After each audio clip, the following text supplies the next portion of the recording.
Ladies and gentlemen, welcome to the Animal-Based Dad podcast.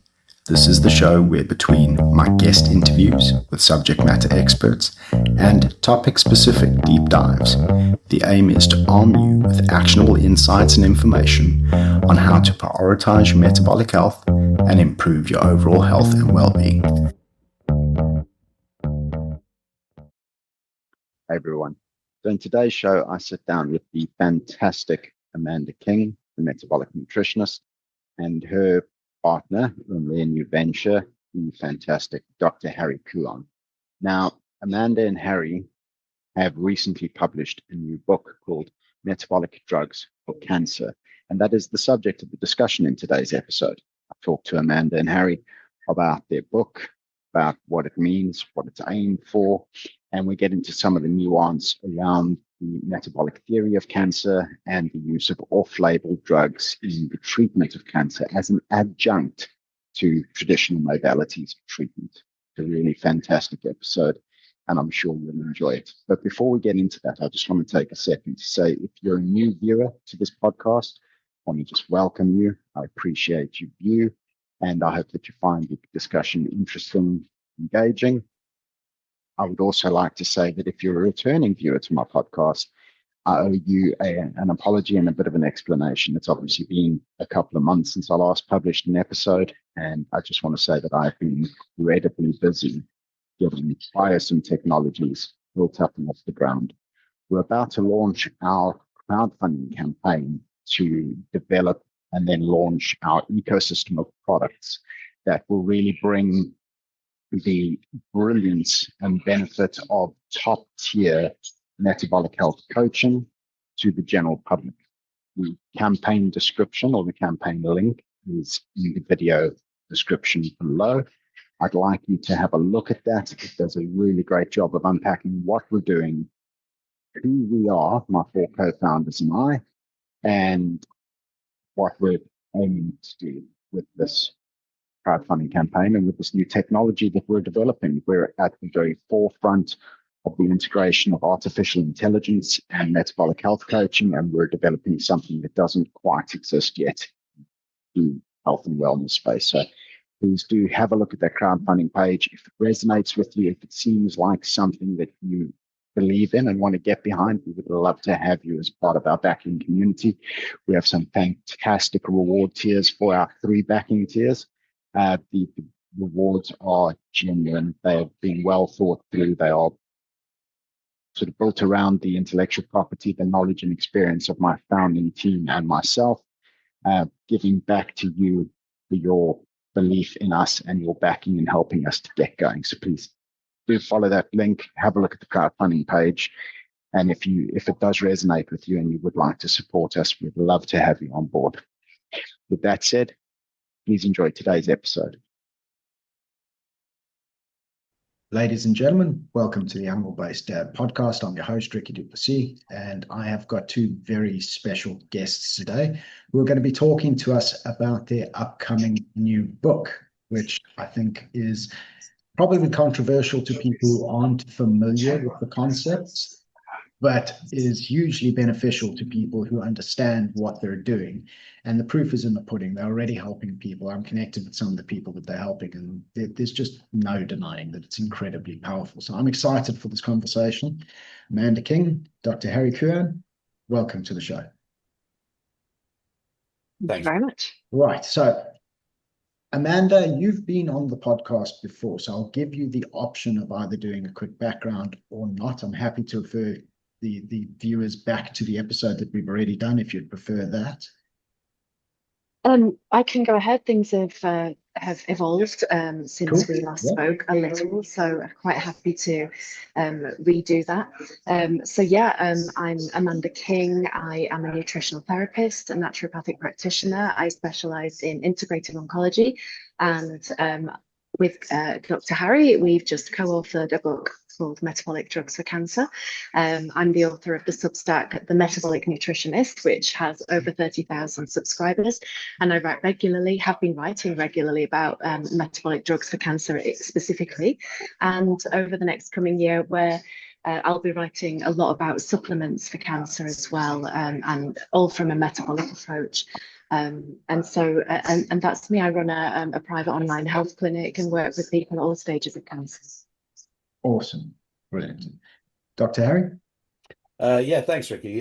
So I trained in medical oncology conventionally, but sort of pursued some research in metabolic attacks using repurposed medicines, integrative therapies such as high-dose vitamin C in pancreatic cancer, funded by Stand Up to Cancer.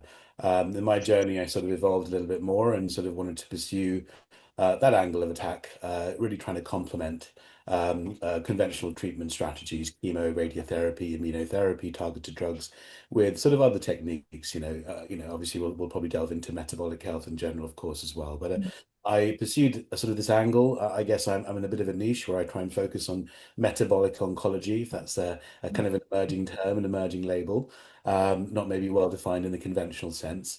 But I started a clinic with my co-founder, Raf, called Lucio Health, which looks to, again, tailor-making plans, for the individual cancer and circumstance to try and aim for better. So I provide sort of counseling services, integrative oncology sort of discussions, repurposed medicine sort of considerations via telemedicine as well. And so I've grown to sort of appreciate the role, of course, and try and blend conventional with the label non-conventional. And of course, I've collaborated with Amanda specifically over the last couple of years. And that's kind of me to say. Superb. So there's a lot to unpack there. I suppose the starting point, just thinking of it from the viewer's perspective, is metabolic drugs for cancer. So we're talking repurposed drugs, so off-label use. Is that accurate? Yeah, so certainly that's the aspect of it. Yeah, absolutely. As you know, I guess we're becoming more aware of the term, the hallmarks of cancer. The clever scientists over the years have sort of done a root cause analysis, looking at why, how do these things do what they do? We talk of cell signaling, we talk of metabolism, we talk of the immune system, we talk of autophagy, inflammation, angiogenesis. So really trying to, I guess, nail down, method from the science and awareness of these sort of attributes. How do we play on those? How do we use those to our advantage? A useful way to strategize is knowing the enemy. As opposed to the whack-a-mole kind of, sensation people kind of feel they're on, the conveyor belt sort of journey. And I guess, all of those those factors, lifestyle, nutrition, stress, sleep cycle, things we are very familiar with our discussions, aren't often considered. And so trying to endeavor to kind of make this a forefront of conversation to empower patients to do more for themselves is ultimately what we're seeing in terms of the positive signals, the better outcomes, progression-free survival, overall survival, management of symptoms. And repurposed medicines, I guess, is just one aspect of it. And being the biased doctor who loves prescribing medicines, I had a natural affinity to sort of, I guess, delving down that research route, having a bit more of an awareness, a confidence around side effects, interaction potential, that kind of, those assets obviously needed for monitoring in the community when applying an adjunctive protocol. But the idea of the metabolic approach, as you know, an umbrella term for all of these different things. I think this is where we're seeing the positive success stories come about time and time again. Awesome. The other thing that you've touched on there, which I think is absolutely brilliant, and I want to get this out right at the start, is you've mentioned adjunct and you've mentioned it's alongside conventional treatments. And that's important because people become very tribal, especially online. And people tend to think in extremes, and everyone sort of wants to put this down into, does it replace chemo, radiotherapy, et cetera, et cetera, et cetera? And then the arguments become skewed. But what you're saying is it's alongside as a supporting intervention rather than something that replaces the traditional standard of care. Yeah. Exactly. That is exactly right. This is we're both always viewing this from an integrative perspective. We want to integrate everything. It's not about a war between ideologies or sides. It's about what is actually going to get the best results for the individual who needs that kind of support.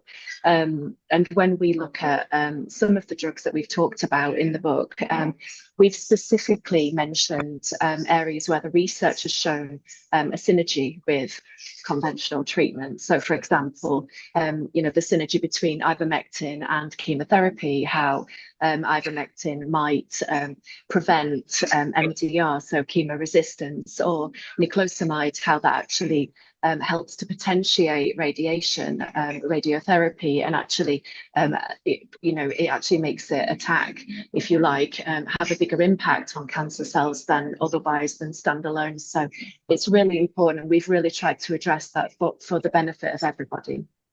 Nice. So yeah, and you're quite right. I mean, sorry, Karen. No, I was just going to say, so I like the way you framed that there, man, because when people think metabolic therapies or metabolic interventions, they think about feeding metabolism, right? So I would understand that initially as being ways to starve the cancer cells, which I'm sure it is, and it does play a part. But you've said there that you've also got stuff that potentially it enhances or augments the traditional approaches and traditional treatments, makes them more effective. So it's not just about starving out the cancer cell, which you obviously want to do. It's also about finding ways to improve the effectiveness of other treatments. Yeah. Exactly that.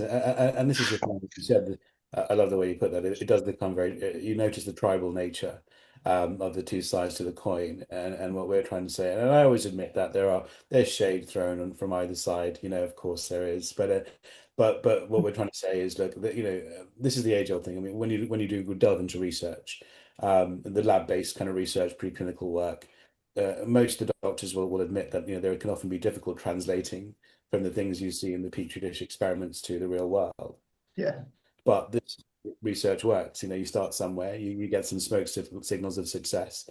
You might garner some traction to try and do an early phase trial, or retrospective reviews looking back in time at large swathes of data of populations, statistical analyses. But this is the thing. I mean, there's this issue, of course, with the emergence of new drugs, precision medicine strategies, pharma-backed trials where there's obviously a lot of money, but not much interest in repurposing medicines that are already there, things that we have been around for decades, generations. And so trying to triangulate all that data and capture those that maybe hierarchically move to the top of the pile, and then assess logistics, and logistically plausible drugs that are relatively safe in the context of the individual patient and what they're receiving. There are these tools, and Amanda named dropped a few: ivermectin, niclosamide. Let's go to one of the most common ones, metformin. Metabolic syndrome. I'll go one further. Metabolic syndrome, the umbrella term, biohacking, trying to improve, fight against aging. All of these things. I mean, so much overlap in this scene, in this space. But that is hard to ignore. But I think the issue is, and we speak of this a lot, the sort of conservative culture in prescribing in the conventional sense, or a fear of trying to maybe do a little bit more outside the remit of the nice guidance, a little bit against us. So there are many fronts to fight, this kind of battle, if you like, to try and allow easier access, more of a conversation, less confrontation. That's brilliant. And for me, it underpins how central metabolism is to health, because I mean, we'll all agree it's the fundamental central pathway for anything in the body. Like anything that happens has to happen via your metabolism, because stuff has to get into cells and out of cells, and cells need it to function.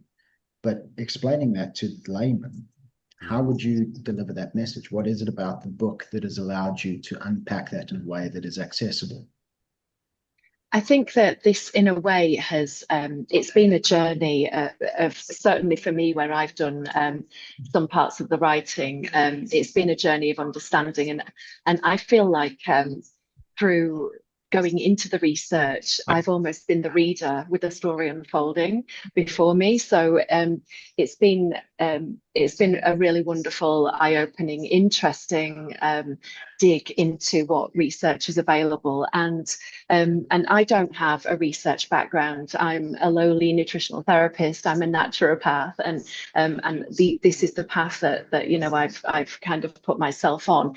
And so and I'm not a medical doctor either. So I've been able to my part in this book has been in putting the information in a way that is accessible to everybody and kind of creating stories, which is what I love to do. I love to write, so creating stories around it and trying to explain where I know that 3-4 years ago I would have needed these kinds of things to be unpacked and not assume that I would have known what a lysosome was or what a peroxisome was, just down to the basic biology of things. So then it becomes a book which is equally applicable to the public who are interested, have a little bit of background in biology or a special interest. If you have an unfortunate diagnosis of cancer, you're very interested and you definitely want to know why, you know, what you can do about your AKT mutation or, you know, some other thing that you are aware of that is particular to your cancer. Then maybe you found it out on a next generation sequencing test or something like that. You want to know what you can do about that. But equally, it should be not only accessible for the public, but also for other practitioners as well who may not have expertise in this area yet and want to know more about it. So the Kindle version is also available. Harry and I will both have a copy of a downloadable PDF on our websites, which is fully searchable. Nice to have a hard copy of the book, but also if you've got the PDF file and you want to search under breast cancer, it's fully referenced. All of the references are in chapter format, so you don't need to go through each number. It's very, very easy to access, and anybody should be able to go in and get access to that data at any stage of education, I hope. Yeah, no, that's brilliant. So I like that. I like that you've effectively got two versions here. You've got a book, right? And then you've also got something that's a bit more of a clinical tool to support practitioners. I hope so. Fantastic. Yeah, that's a really good spin. I like that. The AI sort of developer in me is spinning in my head, and I'm going, well, we've got to integrate some AI there and make it really, really futuristic and user friendly, where you can almost enable a conversation between the practitioner and the AI, and it goes off and fetches the relevant information and presents it back to the practitioner. That just takes that element of manual search out of it. But that's conversation for a different day. I think that's absolutely, you know, it's true. We must admit, you know, this is exactly the way it's going, and that's why, you know, the odd patient I'll have, you'll hear feedback from saying they tried to engage with their overseeing oncologist about some of the ideas, and the oncologist will not want to engage, or not all the time, but more often than not. Yeah. And might say, look, I don't know about this. In a way, it's kind of an excuse, because these days, how can you not know about it? If you don't know something, you look it up. And before, we still had that facility to look up PubMed searches, but now we've got AI to say, what's the data on X, Y, and Z? What's the data of the ketogenic diet in glioblastoma, for example? You know, not to create a segue, but you know, it is, you know, it's there, it's accessible. It's certainly a tool, an asset for me.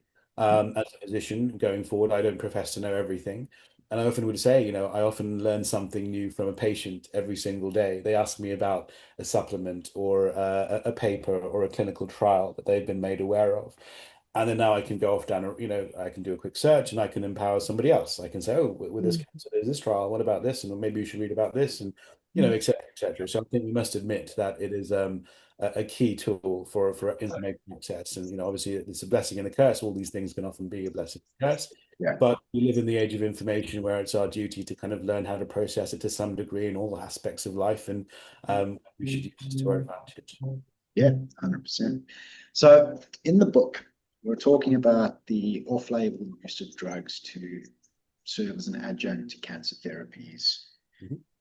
How are you mapping that out? Are you mapping it to specific cancers and understanding the metabolic pathways involved and what the drugs actually do to either augment the existing treatment or to add a layer of defense against the cancer cell? from a layman's perspective. Have you got that all mapped out? How's that sort of come together? Because that I find fascinating. Do you want to answer that, Harry, or shall I? Well, you go first. Yeah, go ahead. Yeah. Oh, you carry on, Amanda. Okay, fine. So I would say, yeah, I mean, what we've tried to do is, first of all, it's kind of in, there is a sort of structure to each individual repurposed drug. So first of all, we have created a kind of almost like a backstory. So there's the story. Sometimes there's genuinely a backstory when it comes to the way that it's been, like a little bit of history about the drug, or how it came to be, or whether it's a generic, or whether it's how it's being, with GLP ones, for example, as an off-label drug. There's quite a lot of story around this at the moment, and a lot of information. Is quite interesting to understand the background. And then we go into the mechanisms, so how it works in the body, what the mode of action is, what kind of pathways we know that it acts on specifically, and that leads us quite nicely into which cancers it's known to work best for. And we haven't just done that, we've both been able to also, to the best of the research that's available, and we've gone right up to the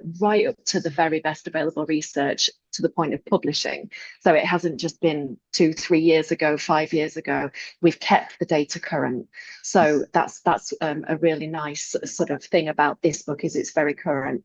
And so what we've done is also, where you might, and this is happening all the time, where you might have seen in other literature that perhaps a certain drug was great for this kind of cancer, more research might have shown that actually we need to exercise caution. You'll see as you read through the book, oh, there's mixed or equivocal data. That means that we don't have enough to make real judgments, or we need to be a bit more cautious around administering that particular drug in this scenario. And I think that it's honest. We haven't written a book that's saying everybody jump on this bandwagon, these drugs are great, you don't want to, we're actually saying, well, it can be good in this situation according to this research, but actually it might not be good for this person. So it's actually, we've tried to get a very honest take on this. Yeah, and just to add to that, I mean, basically, I think the way we approached this when we were brainstorming initially were just from the conversations we've been having over the past couple of years, which drugs seem to be the most relevant, which ones seem to be coming up the most. Yeah. Research point of view, from a patient inquisition point of view, and so that clinical experience point of view as well. And so we wanted to tackle this from the drug approach. So as Amanda was laying out, start with the drugs that maybe hit the top, 10 or so. We'd like to in the future do a series that are more dedicated to the individual cancers, as sort of books. Let's do something on breast cancer. Let's do something, et cetera, right? So we just thought this should be a great start, because you get a feel for this when you work in this field. You're kind of on the front line of these conversations, right? Yeah. So there's Facebook forums and whatnot, and maybe to a degree it still is. But because we're doing this in real time, with patients, we often get a capture or a feel for which things are the most prevalent. And there has been this advent, of course, of in vitro sensitivity testing, next generation sequencing, one aspect of things where we can maybe actually test drugs against sort of captured cancer cells in a vitro in petri dish setting to get a signal maybe of which things actually are more effective for the individual. So a blend of maybe theory, of course, but also real world actual tailored data. So it's kind of a, and this is the thing, and Amanda made that point really, really well. Things are always evolving, things are always changing, which is why there needs to be conversation. We don't profess to know everything. It's just that in the moment, at the time, where there's most up-to-date data and feasibility and safety, this is what we're seeing, this is X, Y, and Z. Let's have a conversation about this, and let's empower you to know a bit more about yourself. If doctors want to read into this, they're getting frustrated about a patient, asking them about, ivermectin, mebendazole, whatever it is. Let them look into it. Please. Inspiration to want to pick up a small book that is to the point and data driven and up to date, and then maybe that'll be another asset in this. Message out. Oh, that's awesome. That's awesome. I had something and it's just fallen straight out of my brain.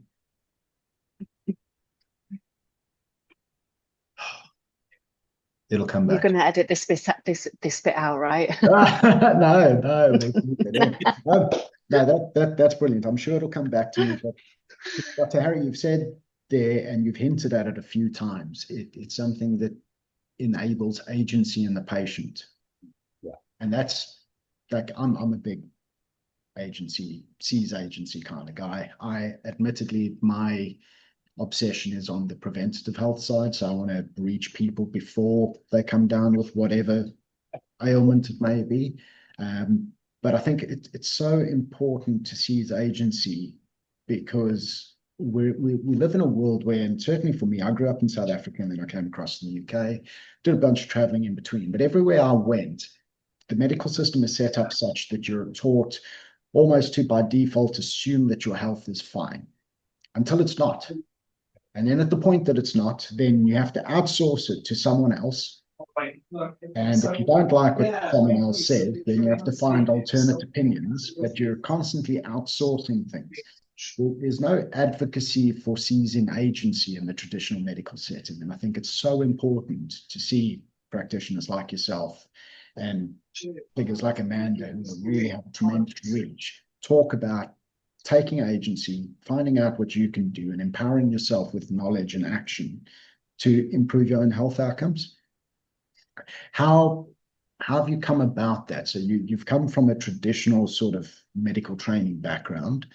Talk us through how you went from there to this point where you've now understood that the patient needs agency and advocacy, and we actually have to look at unconventional ways of doing this. Yeah, I mean, look, I think there's it's not a simple answer, and there are many aspects to this. So in training in med school, so I live in Watford, North London, by the Harry Potter Studios, if you ever want to come visit. But so I graduated from Imperial College, trained at UCL, University College London, worked at St Bartholomew's Hospital in Barbican, spent some time at the Marsden. So worked with very impressive, consultants, and learned a lot about the system of medical oncology. So it's a lot of that basic knowledge. But as a junior doctor, your mission is to embrace the protocols, learn the protocols, essentially become very good at being a cog in the machine of a public sector system, which you don't realize at the time. I ducked out into working in early phase clinical trials, phase 1 and 2 trials in cancer medicine, called Sarah Cannon Research Institute. And my understanding evolved a little bit more. I was working in innovation, and all of a sudden, and even then, you don't realize, you don't think about the pharma thing. You're just like, well, this is fascinating. So somehow allowing patients to access an innovative drug that they may not see in the NHS for another 8 or 9 years. This is immunotherapy, a time of immunotherapy, and lots of exciting drugs at the time. So enthralled by that idea, to the point where I got very spoiled, where I didn't like the idea of returning to the conventional paradigm, and so I was looking for a way out, actually. So I was looking for different ways out, and I happened to land a career, a medical lead role at a clinic called Care Oncology Clinic, where I kind of worked in adjunctive protocols, off-label medicines, and there, over 5 years, that was a crux to me. So I basically got to evolve more, because patients were asking me, what about berberine? What about milk thistle? What about vitamin C? And so that I had no real true awareness of. But with my doctor hat on, had to apply some due diligence and do the research, do the reading, look into why, look into the data, observe people, observe their bloods on a regular basis, get a feel for it that way. Learn from integrative professionals, functional practitioners, whatever the label, Amanda, essentially, who would teach me about the use of various testing sort of paradigms, of course, like Dutch testing, LifeCode DX, or microbiome testing.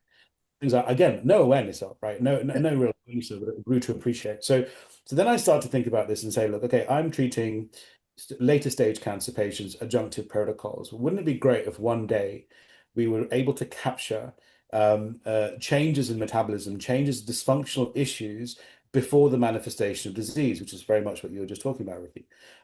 Wouldn't it be great? So in 50 years' time, that actually we are able to screen in advance, or have a structure in the healthcare system where we can do a deeper dive, we can capture, circulating issues, we can then amend the course by actually in the public healthcare system saying, we need to focus a bit more on X, Y, and Z lifestyle. Let's start there. Always there, always there. Cut the smoking. Go for a walk after each main meal. A bit of intermittent fasting. Check your blood sugars. Let's give you Freestyle Libre 2 for free.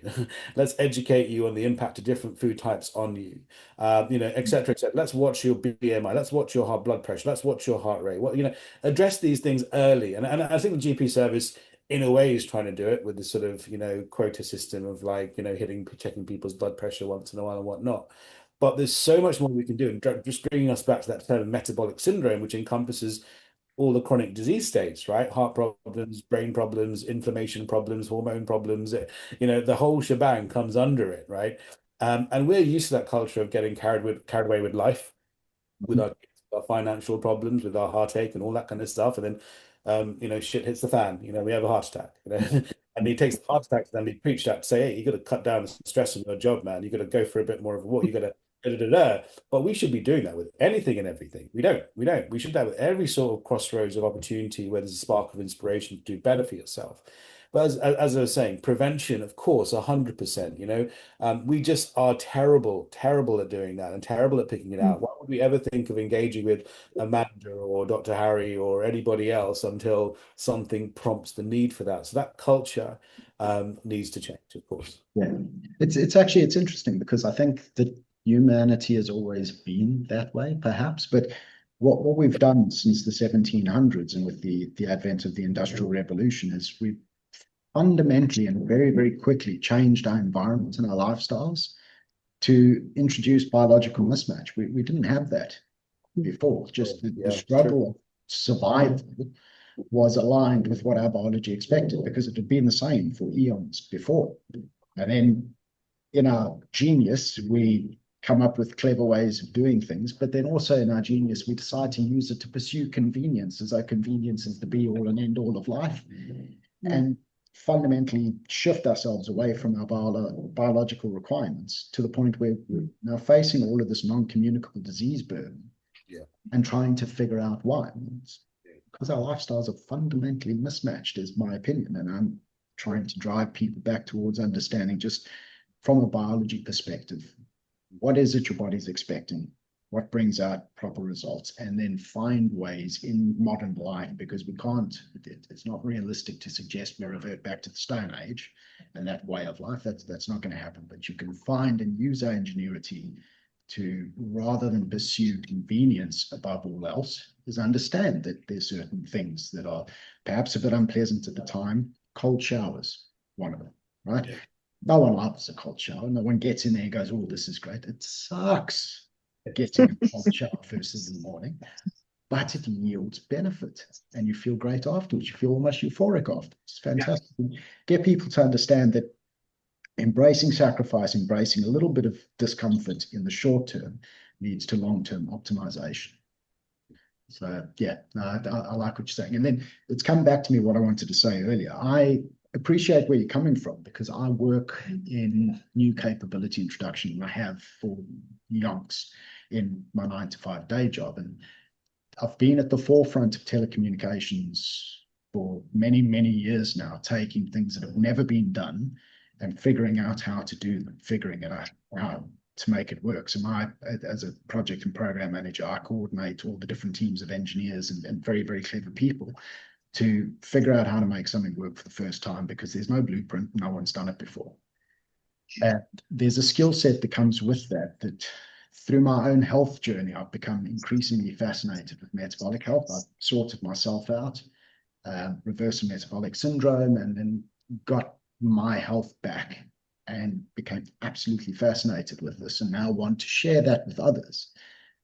But I've been able to take that skill set of appreciating that the science is not black and white, right?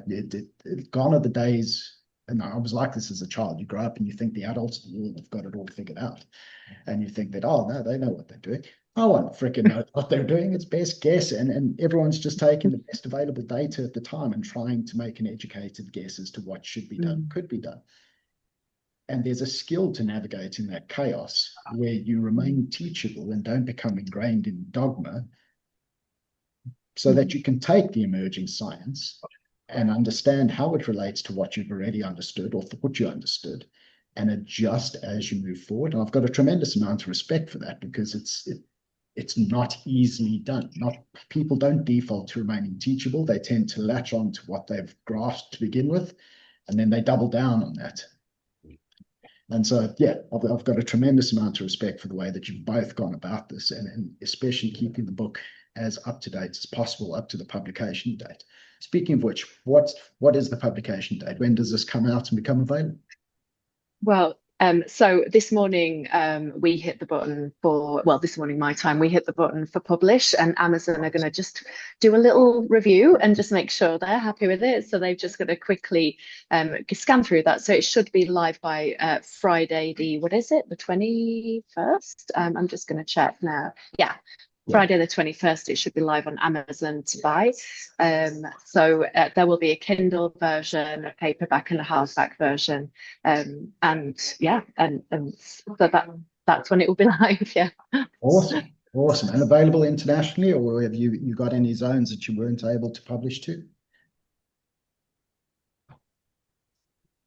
That I do not know. As far as I can see, it is an international publication. It's primarily on Amazon.com, so it is written in American English. It is primarily written to go into the American marketplace. Actually, most of the Substack followers, the subscribers that I have, are based in the States. So we've kind of angled it because these are the individuals who have shown a particular interest in these repurposed drugs for cancer. So it makes sense to kind of just publish in that way, although it's available across Amazon. So anyone who's got Amazon can get a copy. Awesome. I love that. So, yeah, inspiration. How do you come about this? How do you go from your background and decide, right, let's look at repurposed drugs and how this actually works to adjunct cancer therapies? Like, what does the story look like? Well, I think sorry, should I'll shoot first. So when I was saying before about all these different I think aspects of my journey, let's use that word again, journey and career path. I mean, so I was born in the UK. My parents are Sri Lankan. So a lot of doctors in the family, particularly back in the village, I guess, Ayurvedic principles, Ayurvedic sort of stuff. So I've just been aware culturally of different things, maybe never embraced it because again, raised in Western medicine. But when I had the opportunity to maybe mature and think, which I certainly didn't do as a junior doctor, I grew confidence. I think I grew confidence in what I was doing. So in years working in adjunctive protocols and seeing great successes, it spurred me on to want to further that aspect of things. To a certain degree, the eventual awareness of the arrogance and maybe stubborn nature of some of the conventional sort of people I'd worked with in the past also spurred me on. I think when you go beyond the being the student to the teacher and you become maybe more of a teacher, you're kind of less bound by that hierarchical thing that's kind of put on you, particularly in the environment of it being a training doctor. I remember very vividly, it's I don't think I've told you this, Amanda, but when I was starting at Care Oncology Clinic, I had a text from a very prominent consultant oncologist, and he'd had a patient who had been on an integrative protocol, actually nothing to do with me. He'd assumed it was to do with me, and his patient's liver function had gone off. And completely blamed, he thought it would be me or these integrative protocols. And he was sort of saying, oh, this patient was on milk thistle, and that's why the liver function went up. The reality of the story was immunotherapy and immunotherapy can cause liver function disturbances. But it was construed in such a way, and the messaging was sort of just like, you're robbing patients in the street, and this sort of arrogant brute-headedness from a very high-ranking official. And it was a game changer for me because one, I had no doubt that it had nothing to do with anything the patient was doing outside, and this is a very controlled, very considered patient. But the letdown was that such a professional was taking such a negative tone. I was worried more about the patient, so I can hold my own with a doctor, but just sometimes you get this feedback from a patient where a patient's being talked down to or made to feel belittled for their dare to want to do a little bit more reading for themselves, and just that kind of that mesh, that vibe that you sometimes pick up that is completely inappropriate and completely disrespectful and unfair. And so one again element to me was very just passionate about what I was. I felt very passionate about what I was doing. I was seeing great success. I pride myself in doing this with great safety in mind. Like logistically, the plans are very well considered. I touch my patients, I look at their bloods, I have open channels of communication, I provide material for them to share with their doctors, and thus far, touch wood, there's been no problems, and this is where again I think it is quite important for what I do with medicines to be very grounded by the conventional principles, to have an aware of the core drugs that they are being given, et cetera, right? And awareness of how they're broken down, a kind of a method in terms of applying. So I think a mixture of growth, working in central London, having a strong core of training in conventional medicine, bits along the way of an awareness and appreciation of cultural knowledge. I've read traditional Chinese medicine, lots of different things like that, right?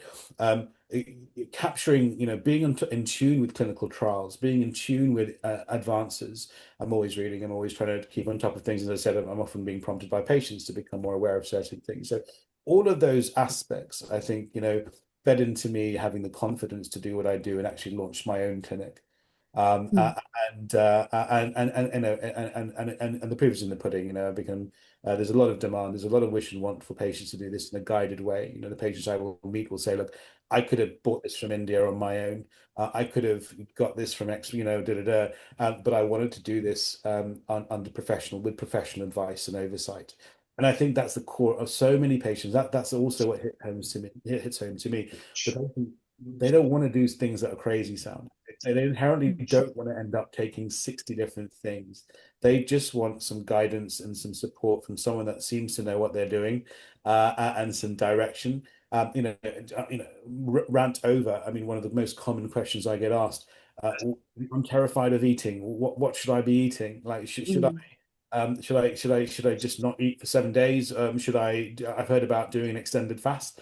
Should I go ketosis? Should I go low GI? And then, and I'll talk in principles, and then, my brain there is a limit to how much I know. So I will then say, please talk to Amanda King. Please talk to someone that knows a hell of a lot more, because as you know, one size doesn't fit all. That is the general message. Like one size doesn't fit all. Just talk about diet. There are certain cancers where data is prominent. There's a lot of data for it. There's evolving data. We're going to try and be honest about it. But then there's a patient who might be cachexic and have terrible bloods and their album's really low and they're really struggling with chemo side effects, and it may not be appropriate to, right? So this is again, I know my limits and there's stuff that I'm very good at, but again, this is why collaboration is so important and having a unified front where we can provide these forums for patients to ask and engage. I love that. I mean, and I think that's why I love working with Harry. This has been such a great collaboration because we do come at this from different original paradigms. You've got the conventional oncology background, and I've got the naturopathic medicine background, but we've both come into this arena with an interest in integrating that and bringing both of us. We've talked about it, separately outside of this, but how important our work is to, we've said it, we love what we do, and it's so great being able to bring all of this information together to get to give us as good a comprehensive integrated kind of service as possible to people. So it's interesting because I was just thinking when you were talking about how you came to this, and I was thinking, when did I? And I came into this actually like 20 years ago. I was very, very pro medication. I was in the box. I was not thinking outside of the box, really, to be honest. And I was lucky enough to have a series of experiences when it came to things like childbirth, and I was quite I was a big reader, very inquisitive, and one thing led to another, where I actually ended up turning my own health around, and also understanding that actually through a series of events with my children and hospital and things like that, I realized that our bodies were natural healing machines. We were able to do it, but we, you know, sometimes we do need interventions naturopathically and sometimes medical as well. But that's always been, it's been a sort of a slower waking up through the last couple of decades, really, and getting to the point where I decided to take naturopathic medicine. And I was just thinking about this one conversation I had on LinkedIn about 3 years ago, and I wrote about, do you know why this is something that's still on there? Do you know why cancer rates are rising? And I had not studied integrative oncology at that time. Yeah. And so I looked into it. It was when Medical News Today announced that there was 1 in 2 people expected to get cancer by 2030. And so it was my most popular post, but for all the wrong reasons. So I wrote down, you know, it's your diet, you're not moving, it's all the stuff we talk about, Harry. You know, you don't have a sense of purpose. You're having inflammation. You know, you're not exercising. You're not sleeping well. All of your pillars of health, Ricky, that are in your book. All of these things, if you don't take care of the prevention, the terrain, as Naisha puts it, then there's going to be a consequence later on. And what happened is it felt like everybody crawled out of the woodwork and said, who are you? Stay in your lane. How dare you talk about cancer? You have no proof. I might post this back up now. And I had hundreds of responses on that post saying, how dare you? You don't know that cancer's random, it's genetic, etc. And so I know. And in that post, I decided that I would nicely go into the research. At that time, it really piqued an interest for me, and I did my diligence. I don't normally have the time to do this, but at that time, 3 years ago, I did, and I wanted to. And I went into research and attached the data to each individual one. So it became a very, very big post with a lot of comments and things like that. But it really taught me something early on in my naturopathic, in my natural medicine career, that we have this kind of, we're in this world where there's this lack of wanting to integrate the two, and where we've got people like Harry, who are brilliant mind, open-minded, interested, curious, bringing all of that background of knowledge and then all of the integration and the intellectual humility that comes with it. This is as far as I'm concerned, that's, you know, the pinnacle. Nobody knows everything, so we're bringing the best of what we've got together right now. Yeah. And that's my speech. That story makes me smile and chuckle because I know exactly what you're talking about. People get upset with me all the time. But I suppose what we're starting to see, and it's good to see it, is more and more people wake up to the fact that whilst there's genetic components that predispose you to certain things, for sure, no debates about that.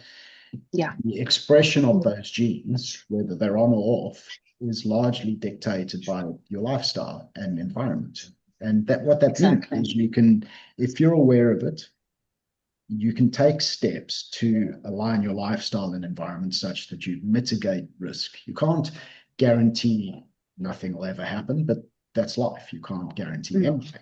You're not even guaranteed tomorrow. But what you can do is you can set up your life in such a way that you're giving yourself the best possible platform.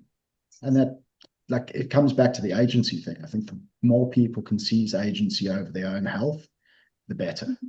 And yeah. Loving the work that you guys are doing. Mindful that we're starting to see a lot of sort of key players come up in this. I started to get involved in the metabolic theory of cancer from Dr. Thomas Seyfried many years ago. Was completely fascinated by what he was talking about, because both my father and my grandfather are prostate cancer survivors, and was like, okay, chances are I've got a pretty good predisposition there, so let me understand from a lifestyle point of view, like what can I do to minimize my own risk. And so I've started digging into that and trying to understand things, and that's where I came across the fact that not all cancers have the same metabolism, and all cancers are sort of triggered by the same thing. There's variation there. So it may be the case that keto is appropriate for one person and their particular type of cancer, but I think some of the breast cancers actually feed on fat more than they do on glucose. And so maybe there's a little bit of variation there, and you kind of need to get into the specifics. And that brings me to the genetic sequencing that you've been talking about. What does that world look like, and how is that unpacking? Because that, I think that's fascinating. Ideal. Did I go much? Yeah. So basically, yeah. So there's next generation sequencing, which is referred to. I mean, there's often companies aware of Caris, Exacta, Guardant 360, so tissue liquid biopsies of blood samples where one can maybe try and seek mutational drivers of the cancer. The hope being, if there is something captured, it might be the route to accessing a targeted some sort that might be available in the NHS, or maybe a clinical trial that might again help, focus on said captured mutation. It isn't always a Hail Mary. These tests don't always find something. So if not sanctioned by the NHS or a clinical trial, it can be, quite expensive, of course, for a patient to self-fund doing such a test in the realms of the thousands. This in vitro sensitivity testing thing, I think a lot of functional practitioners, maybe nutritionists in the day would speak of RGCC, the Greek test. More recently, there's been more of a conversation around Datar's chemo scale testing service. There's a movement, there's another company called Astron who are working on AI aspects here, using AI. So again, important, prevalent term. How can we use AI to, again, find pairings between the mutational findings and relevant non-oncology options?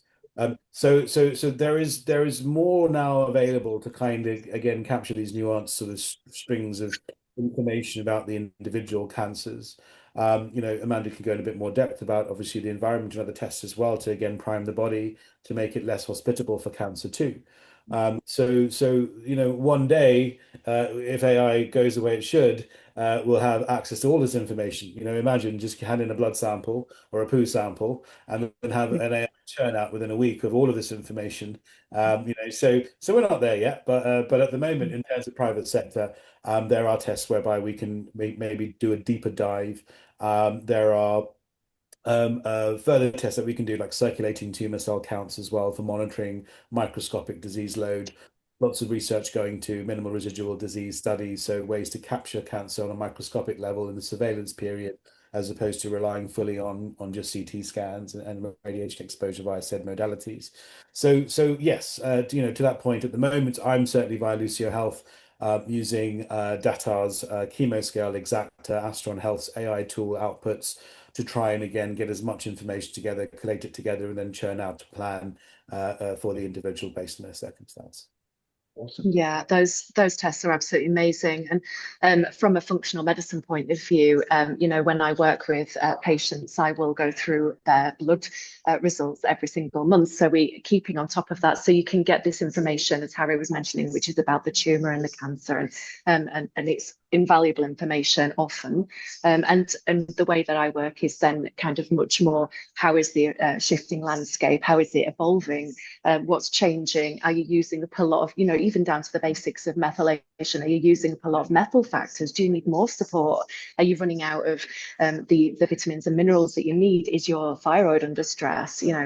And even then down to diet as well. How are people staying on top? It can be difficult. I mean, not as difficult as having to go through some of the conventional treatments and some of the drugs that are out there, but it still can be very difficult to do a massive change over to a ketogenic diet for some people. So having the right kind of information, the tools, the right kind of support, and the ongoing relationship, I suppose I have a good relationship with my clients, and I speak with them regularly, and it's important, it's important that I'm able to maintain that relationship and keep a track of things, and it's beneficial for everybody. So there's a lot going on.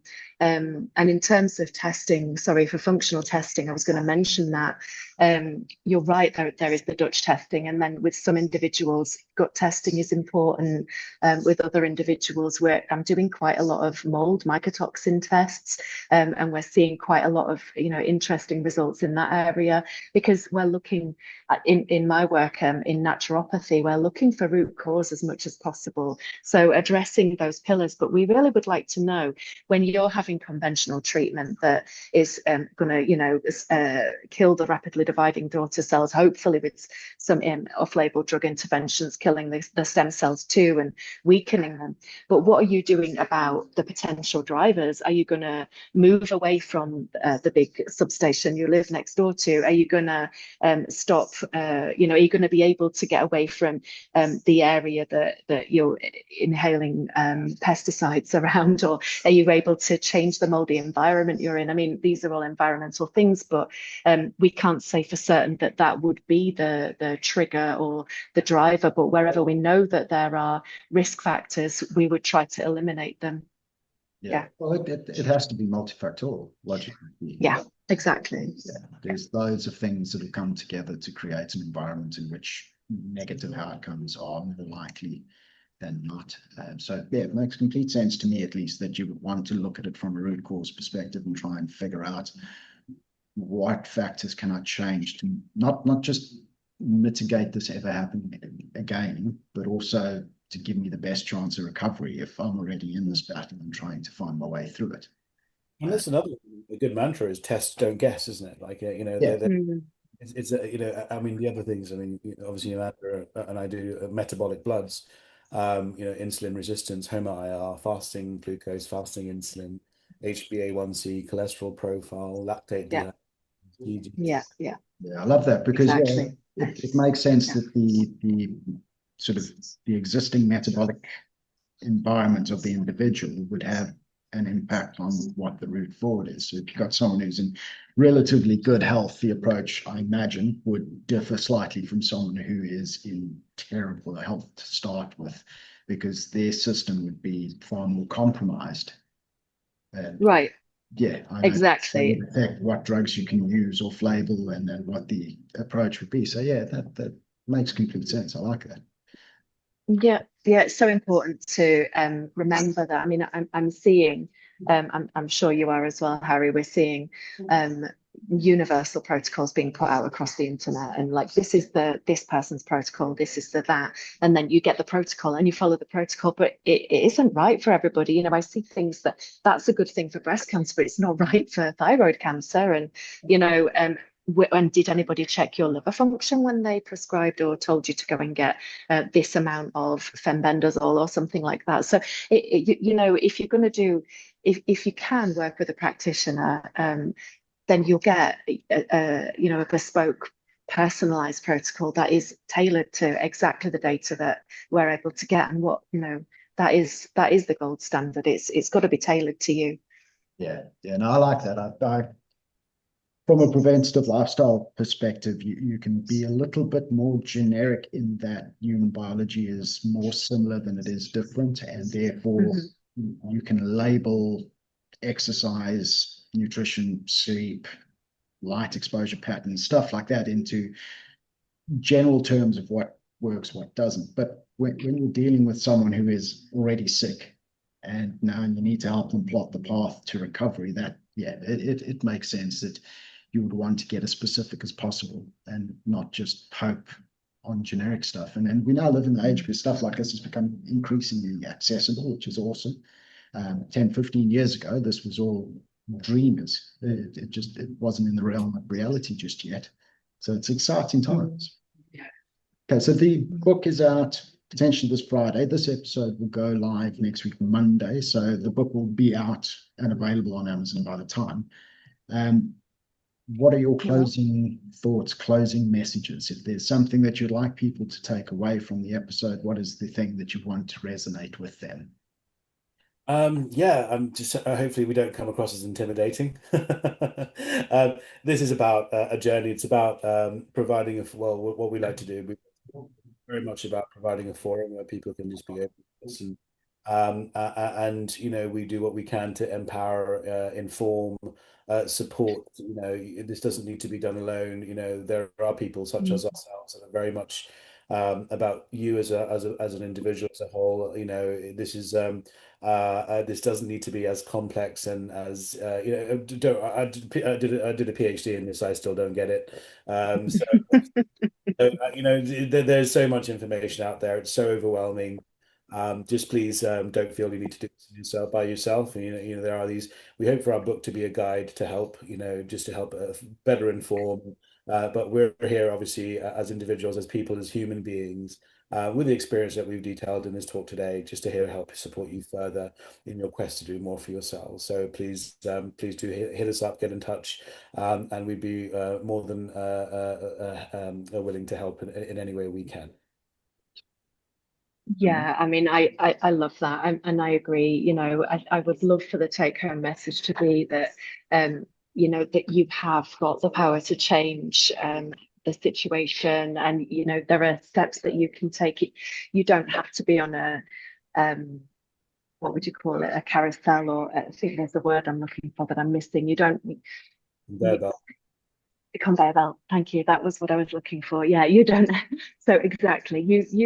It's just a message of empowerment. This is one piece of information in the whole thing. And as Ricky said, the blueprint for human health, it is broadly the same. And just assemble your team around you. Don't be scared of asking questions. Advocate for yourself. And yeah, it's just a message of empowerment, really. That's awesome. Well, Amanda, Dr. Harry, thank you very much for your time. It's been an absolute pleasure. I wish you every success with the book. I hope that it is wildly successful across many domains. And yeah, keep up the good work. It's inspirational and it's much needed. Thanks so much. Thank you. Thanks for your time, everyone. Ladies and gentlemen, thank you very much for watching the episode. I hope that you found the conversation meaningful and informative, and I hope that it has empowered you with some tools and insights that you can take to tweak and improve your own lifestyle approach in pursuit of optimal metabolic health outcomes. If you've enjoyed the episode, and if you're enjoying the podcast, I'd like you to do me the kindness of please subscribing to the channel, giving it a like, maybe even giving it a share.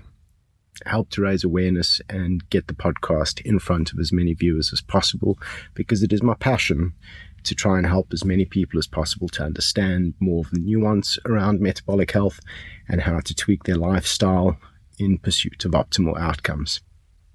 Also, if you have any constructive feedback, things that you think I could improve on, any critiques, any criticisms, please do feed them back.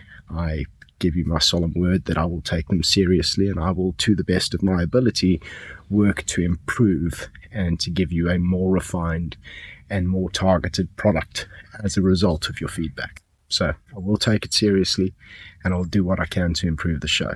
But again, thank you very much for watching. Keep thriving.